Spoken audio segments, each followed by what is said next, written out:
Boa noite, a paz do Senhor Jesus. Vamos a mais um culto da Palavra de Deus, um culto de estudo e ensinamento bíblico. E hoje nós vamos falar do conhecimento de Deus. Será que eu posso realmente conhecer a Deus? Como eu vou conhecer a Deus? A Bíblia diz no livro de Romanos, no capítulo 1, versículo 19, ele diz que aquilo que nós conhecemos de Deus, nós conhecemos porque Deus, Ele mesmo, o próprio, Ele se revelou. Então, todo conhecimento de Deus, ele é adquirido mediante uma revelação do próprio Deus ao ser humano. Ok? Porque a nossa mente finita não pode alcançar a soberana mente do Senhor Jesus. E aqui em Mateus capítulo 11, versículo 27, ele diz assim: ninguém conhece o Filho senão o Pai, e ninguém conhece o Pai senão o Filho, e aquele a quem o Filho o quiser revelar. Então, todo conhecimento de Deus, ele pode ser sim adquirido, mas por meio de Jesus Cristo, por meio de uma revelação do próprio Senhor Jesus. Ok? Não podemos conhecer a Deus pelos nossos próprios meios. A mente humana, ela não pode conhecer a Deus. Paulo diz ao homem natural, ele não compreende as coisas do Espírito de Deus porque eles são loucura. Mas Deus, ele nos revela pelo seu Espírito, a todos aqueles que se submeterem a Deus, que se humilharem debaixo da potente mão do Senhor, que buscarem o conhecimento de Deus. Essa pessoa, em comunhão com o Espírito Santo, ele certamente terá do Senhor Jesus uma atenção especial. Porque o Senhor Jesus, ele diz que aquele que tem os meus mandamentos e os guarda, esse é o que me ama. E aquele que me ama será amado por meu Pai.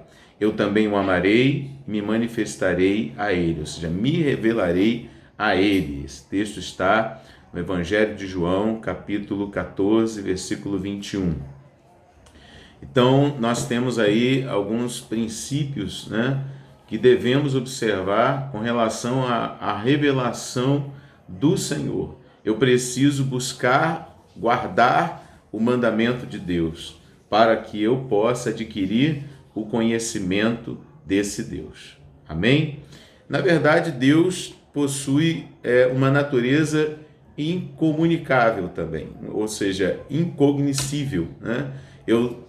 Eu não posso conhecer a totalidade de Deus. Ele é incompreensível à mente humana. Alguns atributos de Deus eu não posso entender, eu não posso compreender.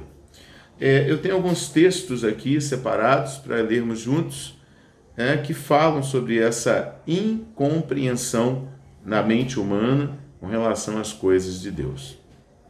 Nós vemos aí no Salmo 145, que diz assim: grande é o Senhor e muito digno de louvor, a sua grandeza é insondável. O salmista, ele diz que a grandeza de Deus, ela é insondável. Então a mente humana não pode sondar, ela não pode investigar, examinar a grandeza de Deus.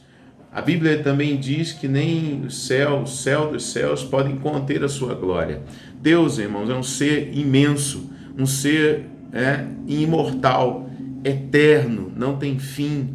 A sua sabedoria, o seu conhecimento, nós só podemos adquiri-los por meio da revelação. Quando este ser superior, inteligente, insondável, ele decide que vai se revelar ao homem. Ok?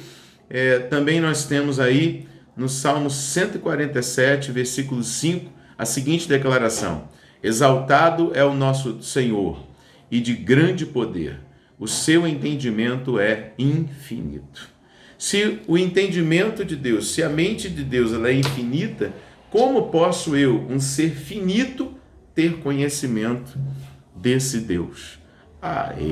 Só pode ser através da revelação, quando ele se revela a nós.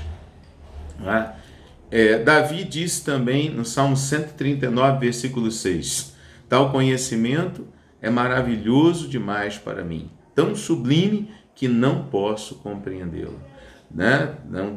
Davi está falando a respeito de como ele foi formado, das coisas, né, que ele não entendia, ok? Hoje a medicina até pode entender alguma coisa a respeito de como um ser é formado, mas há muitos mistérios ainda que a medicina não conseguiu revelar, não conseguiu descobrir, na verdade. Então, toda a glória seja ao nosso Deus, porque há coisas que nós conseguimos explicar e há outras coisas que nós não conseguimos. Tá? Como essa questão da formação do ser humano é interessante. Uma célula, masculina e uma célula feminina, metade, dos caracteres de cada um se unem, formam uma célula ovo, chamada zigoto, e dessa célula, dessa única célula, vão se formar os ossos, vão se formar a pele, vão se formar o sangue, quer dizer, toda a complexidade do organismo humano é formado a partir de uma única célula. E isso é maravilhoso demais para mim também. É algo glorioso. Nós vemos aí, irmãos, que há uma mente inteligente por trás disso tudo. Isso não é um produto de uma explosão do acaso e as células, os átomos, eles vão se agrupando. Não, peraí, só um instantinho. Vamos respeitar. Eu tenho que ter muito mais fé para acreditar que as coisas aconteceram de forma aleatória e por um acaso, do que ter fé para aceitar que existe um ser inteligente por trás da criação, por trás dos processos que existem no universo, na vida. Então, eu quero glorificar a Deus nesta noite também, junto com o salmista, e dizer que é tudo maravilhoso demais para mim. Paulo, ele fala de uma incompreensibilidade de Deus, a incognicibilidade de Deus. Quando ele diz: o Espírito tudo prescruta, o Espírito Santo, tudo prescruta, até mesmo as profundezas de Deus. E ele continua dizendo assim: ninguém sabe as coisas de Deus, senão o Espírito de Deus. 1 Coríntios 2, 10 ao 12 fala sobre esse assunto. O que a gente conclui disso? Somente o próprio Deus, o Espírito Santo é Deus, somente o próprio Deus pode conhecer a Ele. Ninguém mais pode. Ninguém compreende as profundezas de Deus, ninguém prescruta as profundezas de Deus, a não ser o Espírito de Deus, a não ser o Espírito Santo. Então nós vemos aí que a única pessoa que pode conhecer a Deus é Ele próprio, Ele mesmo. Então, a palavra de Deus, a Bíblia Sagrada, nos declara isso. A incompreensibilidade de Deus. Deus não pode ser compreendido por ninguém. Deus só pode ser compreendido por Ele mesmo ou aquele a quem Ele quiser revelar-se. Amém? Paulo rompe um louvor lá em Romanos, capítulo 11, versículo 33, uma das passagens mais lindas, falando da imensidão, da profundidade de Deus. Ele diz: ó profundidade das riquezas, tanto da sabedoria como da ciência de Deus. Quão insondáveis são os seus juízos e quão inescrutáveis os seus caminhos. Então, esse é o nosso Deus, incompreensível até que Ele deseje revelar-se a alguém. Amém? Esse Deus está acima de tudo, está acima de todos. Vamos ver um pouco mais alguns outros versículos que falam sobre essa grandeza de Deus. O conhecimento dele, ele é colocado aqui como algo maravilhosíssimo, algo tremendo. Ele diz assim, no Salmo 139, versículo 6, tal ciência, ou seja, tal conhecimento, é para mim maravilhosíssima essa ciência, tão alta que eu não a posso atingir. Mais uma declaração do salmista, dizendo que ele não pode atingir esse conhecimento, essa sabedoria de Deus. Vamos ver aqui mais um texto que está em Isaías capítulo 55, versículo 9, que diz assim: porque assim como os céus são mais altos do que a terra, assim são os meus caminhos mais altos do que os vossos caminhos, e os meus pensamentos mais altos do que os vossos pensamentos. Esse é o nosso Deus. Acima de tudo, acima de todos, Ele é o Deus incognoscível, incompreensível, mas nós vamos ver daqui a pouco que esse Deus, que é inalcançável pela mente humana, pelo homem, ele resolveu, ele decidiu, por amor a nós, decidiu se revelar, aleluia, como um Deus pessoal, como um Deus que deseja relacionar-se com o ser humano. Mesmo o ser humano, o homem, estando muito aquém, muito abaixo desse ser, desse Deus eterno, soberano, incompreensível, inalcançável, mas ele, por amor a nós, decidiu se revelar a nós, decidiu se revelar à humanidade. E é por isso que eu estou nessa noite, aqui para declarar a grandeza de Deus, a transcendentalidade de Deus, mas eu também estou aqui para declarar o seu amor, declarar que Deus, ele é também um Deus imanente, um Deus que se relaciona, um Deus que se dá a conhecer, um Deus que nos amou de uma maneira tão grande, disse o apóstolo João, que deu o seu próprio Filho. Olha que grandeza! Um Deus que não pode ser alcançado por nós, decidiu descer a nós, se fazer como um de nós, decidiu se revelar, decidiu mais do que se revelar, decidiu nos salvar, dando a sua própria vida na cruz do Calvário para nos resgatar. Gente, isso é maravilhoso demais. Glória a Deus. Jó, ele diz que os grandes feitos de Deus na criação, e também a manutenção da terra são apenas uma amostra grátis do poder do Senhor. Olha que coisa maravilhosa. Ele diz aqui em Jó, no capítulo 26, versículo 14: eis que isso são apenas as orlas dos seus caminhos, e quão pouco é o que temos ouvido dele. Quem, pois, entenderia o trovão no seu poder? Ele diz que os raios, os relâmpagos, são apenas uma amostrinha do poder do Senhor. E se nós olharmos para a natureza e vermos as grandes tsunamis, terremotos, isso é só uma pequena amostra grátis do poder do Senhor. Ele, na verdade, é o Deus Todo-Poderoso e controla todas as coisas. É claro que a vontade de Deus não é que maremotos e terremotos venham matar e destruir. O problema é que o homem, quando foi criado, ele se afastou de Deus, escolheu desobedecer a Deus. E então Deus disse a Adão: Adão, por causa do seu pecado, por sua causa, maldita é a terra. A terra vai começar agora a sofrer os efeitos do pecado do homem, a sofrer os efeitos do distanciamento que o homem tomou de Deus.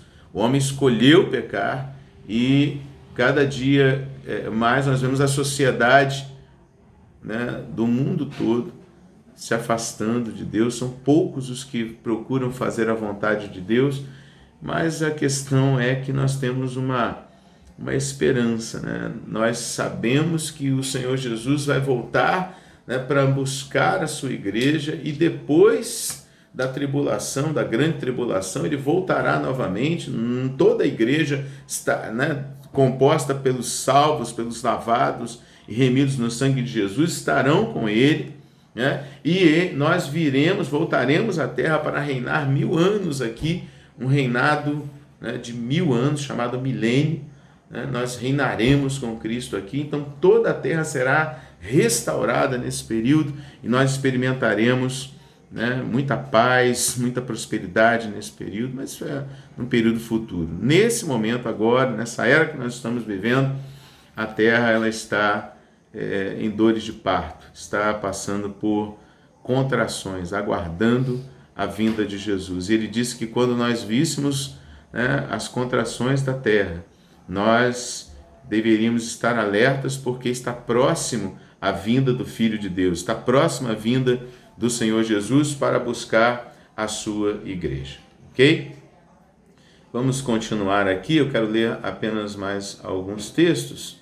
Na carta de Paulo aos Colossenses, no capítulo 1, versículo 10, a Bíblia diz assim: para que possais andar dignamente diante do Senhor, agradando-lhe em tudo, frutificando em toda boa obra e crescendo no conhecimento de Deus. Aí você vai dizer assim: mas pastor, você não falou que Deus é inalcançável, ele é incompreensível, incognoscível, nós não podemos conhecer a grandeza de Deus? Sim, mas eu também disse a você, se você estiver lembrado, que esse Deus decidiu se revelar a nós. Ele escolheu nos amar, né? Ele escolheu se revelar com o propósito de nos salvar, de nos transformar, né? Novamente, nos resgatar para Ele. Então nós vamos ver agora alguns textos também da palavra de Deus que falam sobre a cognoscibilidade de Deus, ou seja, Deus é um ser, né, possível de ser compreendido, porque Ele se revelou e agora nós podemos compreendê-lo, tá? Embora não possamos conhecê-lo plenamente, não possamos compreendê-lo completamente, tá? Mas nós podemos compreender algo. Deus, na verdade, por exemplo, a Bíblia diz que Deus é amor. Então nós sabemos que Deus é amor porque a Bíblia está revelando, né? Deus está revelando por meio da sua palavra, né, uma das suas propriedades. Deus é amor. Mas nós precisamos explicar um pouquinho mais a respeito de um amor, porque a palavra amor é muito usada no nosso português, mas para exemplificar vários tipos de amor, né? No grego, nós temos 4 palavras, né, gregas para amor, com sentidos diferentes. Por exemplo, a palavra de Deus diz que Deus é amor. Mas que amor é este? No original grego, o amor aí é a palavra agape, né? Ou ágape, como você preferir. E nós vamos ver que este amor é um amor que só Deus tem. É um amor incondicional que somente Deus possui. Outras palavras que significam amor no grego são eros, filo e storge, ou storge, né? A palavra eros fala do amor carnal, amor hormonal, né? Amor sexual entre um homem e uma mulher, né? Então, esse é um tipo de amor, mas Deus não é esse tipo de amor. Esse tipo de amor existe, né? Esse tipo de amor, né? Deus criou este amor eros para que exista entre um homem e uma mulher dentro do compromisso, da aliança, do casamento, e é um amor bom se usado dentro do propósito de Deus no casamento. Se usado fora do casamento, ele vai gerar outras, vamos dizer assim, consequências, porque o que Deus criou sim para dentro do casamento, mas, por exemplo, quando nós falamos em adultério, isso a Bíblia chama de pecado, né? Quando nós falamos de fornicação, né, ou prostituição, sexo feito por pessoas que não são casadas, então isso não é o propósito de Deus para o amor eros. O amor eros, ele só é bom, ele só é aceitável diante de Deus quando ele é feito dentro do propósito de Deus no casamento, ok? Nós temos também outra palavra que é a palavra philo, né, que significa um amor amigo, né? Dessa palavra nós conhecemos aí filantropo, filantropia, né? Pessoas que fazem o bem ao próximo. Isso é o amor do amigo. E o amor storge, é o amor de laços sanguíneos. Um irmão, né? O amor do filho pelo seu pai, pela sua mãe, o amor da mãe e do pai pelo seu filho, o amor de um irmão para com o outro. Aí você vai dizer assim, poxa, pastor, mas nem todo irmão ama, né? Sim, a Bíblia diz que há amigos que são mais chegados do que um irmão, por exemplo. Então, o amor de um amigo pode superar, sim, o do irmão. Se o irmão não for próximo, né? Não for harmônico com os seus pensamentos, então o amigo pode ser, sim, né? Mais chegado, né? Mais íntimo. Então, nós temos aí essas 4 palavras no grego para exemplificar amor, e a palavra que é utilizada para o amor, né? Deus, né? Deus sendo este amor, é um amor ágape, um amor incondicional, um amor que ama. Nas palavras do Senhor Jesus, nós podemos entender o sentido do ágape, né? Ou do agape. Nós vamos ver Jesus dizendo o seguinte: você deve amar o seu inimigo.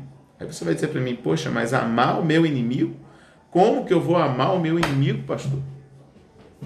Mas esse é o amor incondicional.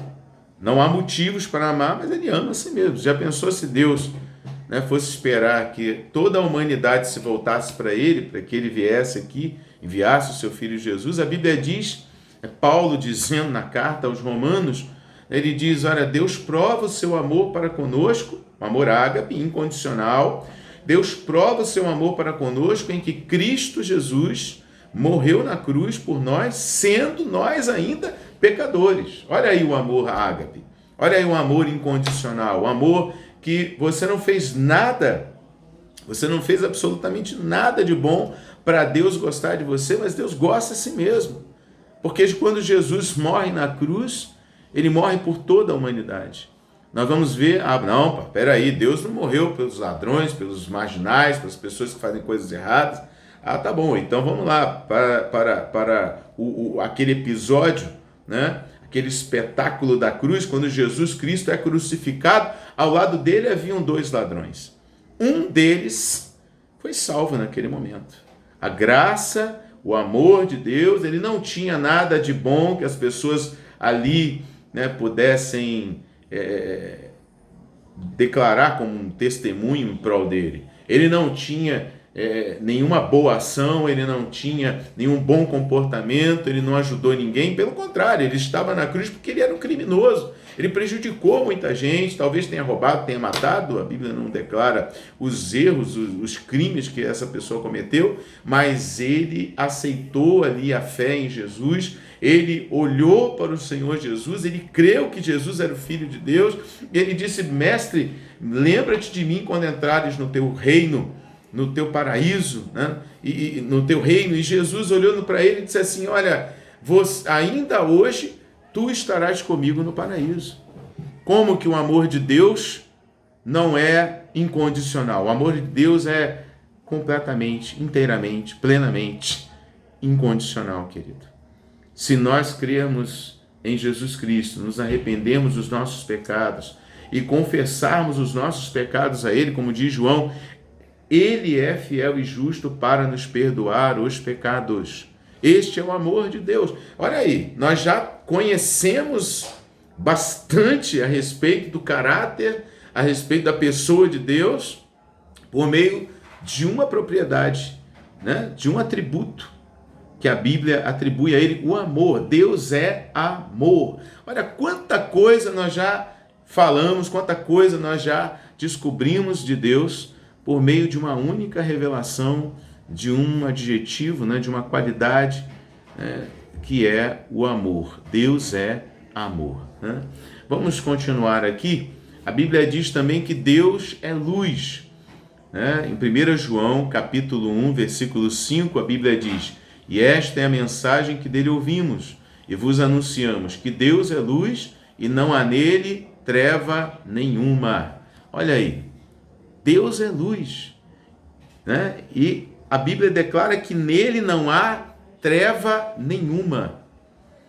Ele também vai dizer, João, né, nesse contexto aí, ele diz o seguinte a respeito da importância de nós andarmos na luz. Ele diz: se nós andarmos na luz, como ele na luz está, temos comunhão uns com os outros, e o sangue de Jesus Cristo, seu Filho, nos purifica de todo pecado.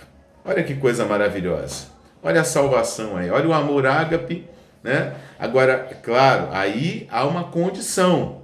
Deus é luz, então eu preciso andar na luz como ele na luz está. Nós vamos ver aí que o amor ágape incondicional, quando Jesus Cristo morre na cruz, ele é conhecido, ele é entendido assim, incondicional, porque ninguém ainda, né, havia sido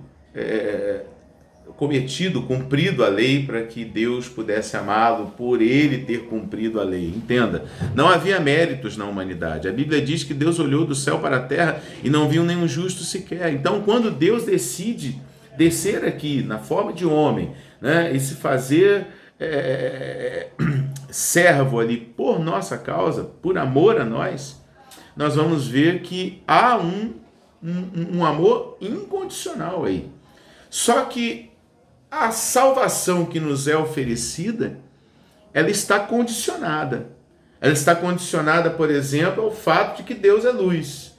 Então, se Deus é luz e não há treva nenhuma nele, se eu quero me relacionar com a luz, o que eu tenho que fazer? Eu tenho que andar na luz. Concorda comigo?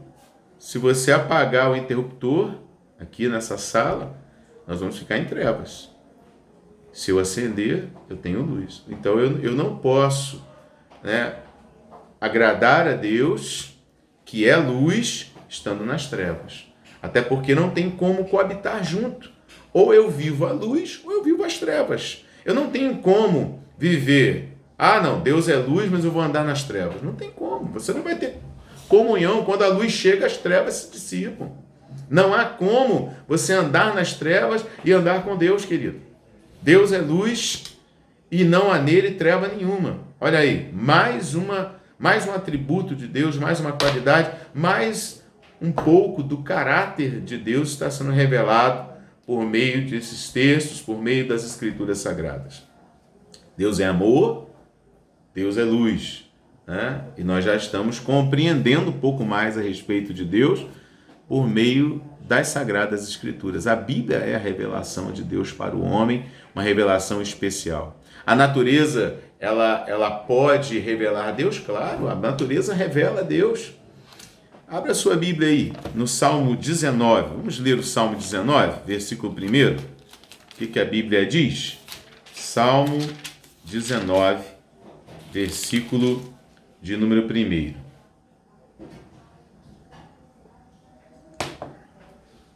Olha aí o que diz o salmista. Os céus declaram a glória de Deus e o firmamento mostra o trabalho das suas mãos. A criação, ela revela a Deus. Nós podemos ver Deus, como eu já falei aqui no início desse estudo, nós podemos ver Deus na harmonia, na sabedoria que há nas coisas que foram criadas. A Terra com satélite natural, a Lua na sua órbita certinha. Quem é que sustenta isso? Se a Lua sair 1 grau, da sua órbita, nós entramos aqui, o planeta Terra, em colapso. Nós vamos ter muitas catástrofes, maremotos, terremotos, e você vê que ela vai o tempo inteiro, em torno da Terra, dentro da sua órbita, sustentada, segundo a Bíblia, pela palavra de Deus, pela mão do Senhor. O próprio planeta Terra, quando gira em torno do Sol, há harmonia, há poder aí, há sabedoria. Alguém está cuidando de nós, amados. Alguém está sustentando as nossas vidas. Alguém sustenta todas as coisas, e esse alguém é o nosso Deus que é amor, o nosso Deus que é luz. Vamos continuar aqui lendo mais alguns textos que nos revelam um pouco mais a respeito da natureza desse Deus. A Bíblia diz também em João, Evangelho de João, no capítulo 4, versículo 24, que Deus é Espírito. Olha aí o que ele diz. O Senhor Jesus está dizendo isso. Deus é Espírito e importa que os que o adoram, o adorem em espírito e em verdade.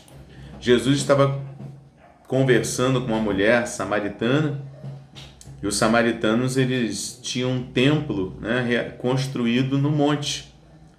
Então, os judeus, né, adoravam a Deus no templo em Jerusalém. Nesse episódio, a mulher samaritana pergunta para o Senhor Jesus: nós, os samaritanos, adoramos a Deus aqui nesse monte, e vocês, judeus, adoram a Deus lá no templo em Jerusalém. Mas aonde né? Qual é o lugar correto para se adorar a Deus?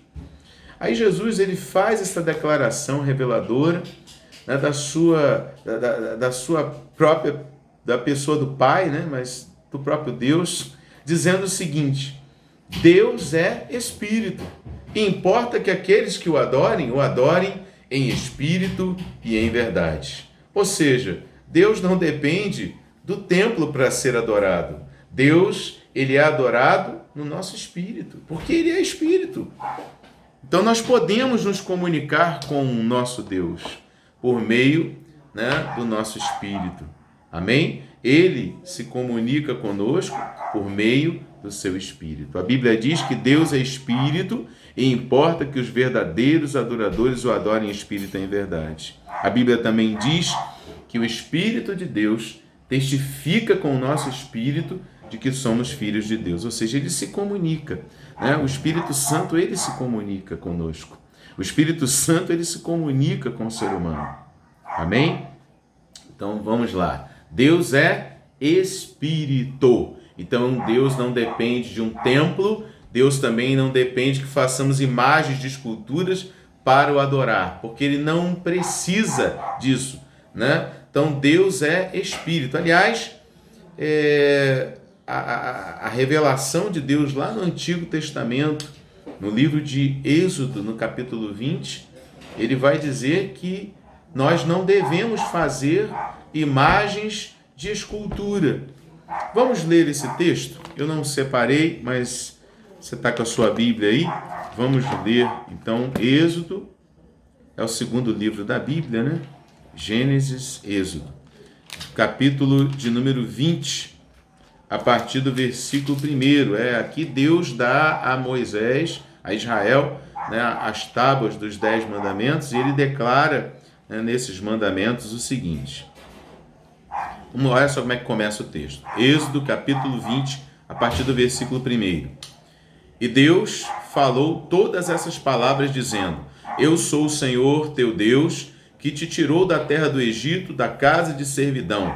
Não terás outros deuses diante de mim, não farás para ti nenhuma imagem esculpida, ou qualquer semelhança de alguma coisa que está em cima no céu, ou que está embaixo na terra, ou que está na água abaixo da terra. Não te encurvarás diante delas, nem as servirás, porque eu, o Senhor teu Deus, sou um Deus ciumento, que visito a iniquidade dos pais sobre os filhos até a 3ª e 4ª geração daqueles que me aborrecem, e mostro misericórdia a milhares dos que me amam e guardam os meus mandamentos.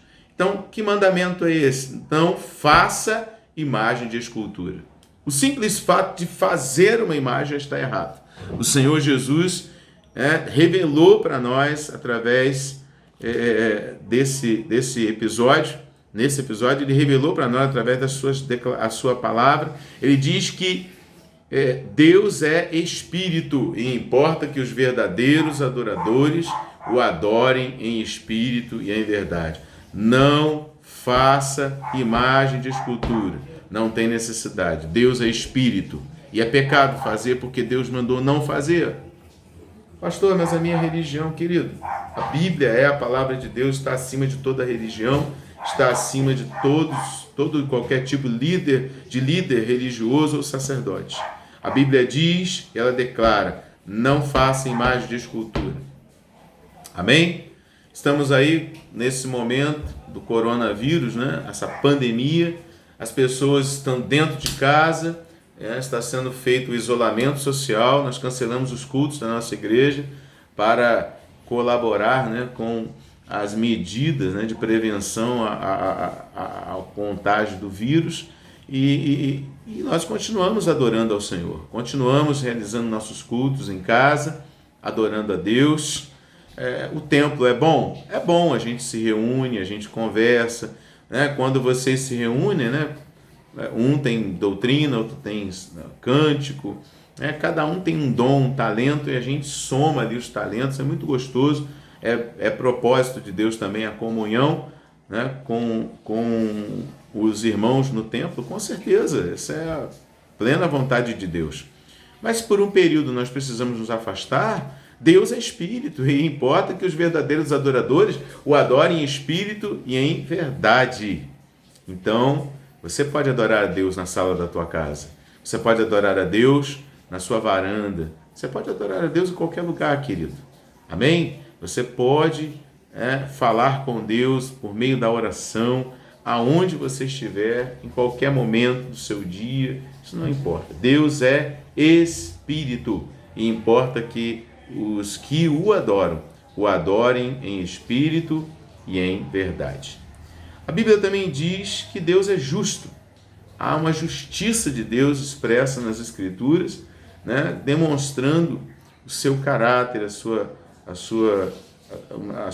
sua propriedade. É um atributo de Deus, né? Parte do caráter de Deus, a justiça. E ele diz aqui em Romanos 3, versículo 26. Vamos ler a partir do versículo 24. Romanos, capítulo 3, a partir do 24. Diz assim: sendo justificados gratuitamente pela sua graça, pela redenção que há em Cristo Jesus. 25 agora. Ao qual Deus propôs para a propiciação pela fé no seu sangue, para demonstrar a sua justiça, pela remissão dos pecados dantes cometidos sob a paciência de Deus, para a demonstração da sua justiça neste tempo presente, para que ele, né, seja justo e justificador daquele que tem fé em Jesus. Então, a justificação dos nossos pecados, ela vem por meio da fé em Jesus Cristo. Amém? Então, se nós crermos em Jesus, se nós entregarmos a nossa vida a Ele e declararmos, né, ao nome dEle, né, a nossa fé em Jesus publicamente e vivemos a partir deste momento, né, de acordo com as Escrituras Sagradas, de acordo com os mandamentos do Senhor Jesus, então nós alcançamos a justificação, né, a justificação dos nossos pecados, ok? Muito bem. Então, Deus é justo, né? A justiça de Deus ela envolve, né, revelado aí na antiga aliança já, o derramamento de sangue. Na carta aos Hebreus, né, o autor da carta aos Hebreus, ele declara: sem derramamento de sangue não há remissão. Pastor, eu nunca entendi isso. Por que precisa ser derramado sangue para que haja a justificação, né? Para que haja essa aceitação diante de Deus? É simples. O salário do pecado é o quê? É a morte. O salário do pecado é a morte. Então, o homem que é pecador, para que pague a sua dívida diante de Deus, ele precisa dar a vida dele. E a Bíblia diz que a vida de toda a carne está no sangue, né? Se nós perdermos muito sangue, nós podemos ter um choque hipovolêmico, né, e vir a perder a vida, falecer, porque o sangue é a vida. A vida de toda a carne está no sangue. Então, Deus estabeleceu, né, um sistema de sacrifícios, né, onde os animais eram oferecidos no lugar do homem pecador, mas isso tudo foi provisório. É como se fosse uma promissória, né, um cheque pré-datado, né? Não é dinheiro, mas tem ali um valor, né, especificado, e por um momento, por um tempo, esse papel, né, vai valer, né, como dinheiro. Então, esses sacrifícios de animais que foram instituídos, né, na antiga aliança, eles serviram por um momento, até que viesse o pagamento efetivo, o pagamento definitivo dos nossos pecados. Por isso, quando Jesus ele se manifesta, né, ao mundo através do seu ministério terreno, ele está ali para se manifestar. João Batista, ele olha para Jesus e disse aos seus discípulos, apontando para Jesus: eis o Cordeiro de Deus que tira o pecado do mundo. Então, Deus enviou o seu Filho para pagar o preço definitivo pelos nossos pecados. Hoje não precisamos mais sacrificar animais, né? Isso foi abolido, isso acabou. O Senhor Jesus, ele é o sacrifício perfeito, oferecido uma única vez pelos pecados de toda a humanidade. Por isso, nós temos salvação nele. Por isso, nós cremos nele e por ele, né, nós